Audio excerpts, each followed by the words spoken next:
can be growing tissue cells and producing meat without the cow, or harnessing, for example, yeast cells and making eggs without chickens, or growing single-cell organisms and producing high-protein food ingredients, which is what we are currently working on at Solar Foods. Solein is a single-cell protein.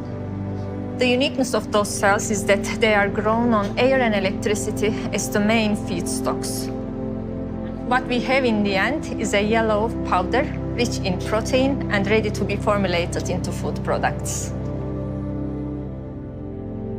My work focuses on the development part of solein as a food ingredient and understanding its technological and nutritional properties. When working with a completely new kind of food ingredient, the most important thing first is to ensure safety, followed by nutritional value and the other functional food properties.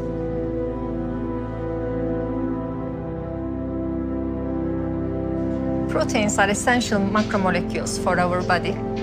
A dairy yogurt, white bread, plant-based meat alternatives, and many other food products are stabilized by proteins. If you look at the products from bakery, dairy, ready-to-eat meals, even the dried soups, they all contain protein.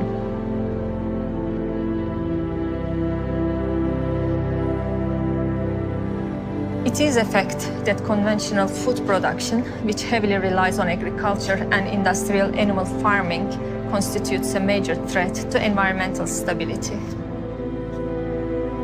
Fortunately, technological innovations, one being solein, have made it possible to utilize the diversity of nature and produce an infinite and nutritious food supply. In our opinion, solein and other cellular agriculture concepts offer humanity the prospect of being able to practice agriculture sustainably for many more generations to come.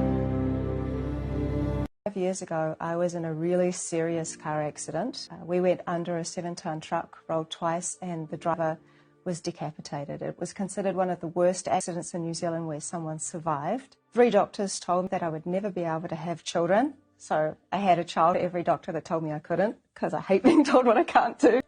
So over the course of 20 years, I had 8 operations. I didn't recover very well, and I had showers of blood clots in my lungs. And so I spoke to a friend of mine who was a medical doctor, but also practiced Ayurvedic medicine. And he recommended that I find a natural source of high alkaline water. He said that it might be able to get my body back into some kind of balance. I didn't really know what to expect at all, but eventually what happened was that a client of mine said, you know, I know this old guy, he's got his own private source of very alkaline water out of a very deep underwater aquifer. He's only giving it to cancer patients. He might give you some.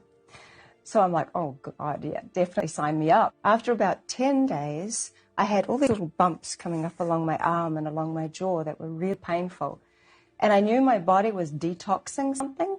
Over the course of day 10 and day 12, 27 pieces of glass came out of my arm and my jaw, and they were from the car accident that I was in 20 years prior. This particular water that I was drinking had not only a higher frequency, a higher electrical charge, a higher pH, a higher amount of clarity, but it also had its own vibration, its own frequency. We all have our own individual piece of music that every single cell in our body is playing like an orchestra. And when I drank this water, it was almost as if it gave my body an entirely new type of song that my cells registered, understood, and absorbed. And it restructured them, it rearranged them so that I have this new orchestra playing.